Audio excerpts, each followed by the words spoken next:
ở kia một cân chân mày. Đã đi trường nữa ha. Chất xí ấy, xoay lọ đó. Hãy cái tung lọ ở bà em đó. Mình ta Xí xí ớt. ăn trên. Mình ta xí trên. Đấy, một đáy lên. Ngâm pa ngâm nâu ngâm chết kia tốt. Nào. Ai cho ạc mình ơi viên nơi tâm đã chê đã tề ta không rồi mà chụt. Nó cái gì? Anh xí chích ở hàn. Sao như nó tịch mà anh xí đi ăn tia. Đi pi pi pi pi. Thế tịch mà ăn tụt. Lần mà Tịch mà mình tụt. Pua đi sợ đi về anh mày.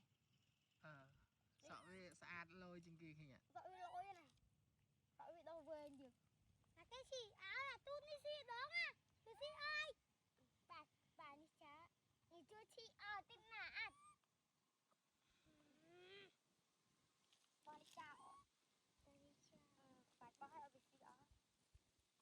Mà chứ nhỉ ăn ôi chà ôi chứ bùa cho màu ấy. Ô mình đâu bây giờ đi à. Bà đại bây giờ đá với mình đâu. Mình đâu bisa tao pun pu ấy.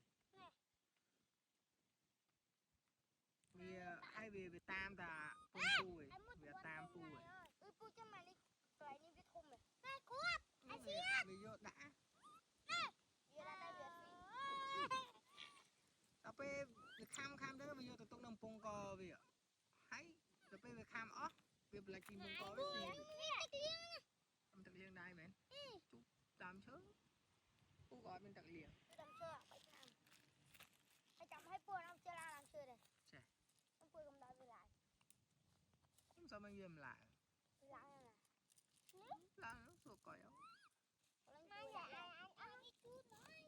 chút nó sẵn đấy chút khao sẵn đấy bùi lại làm chơi bùi thò đấy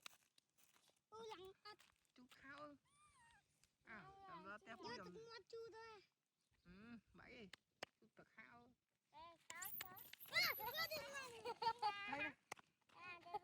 thầy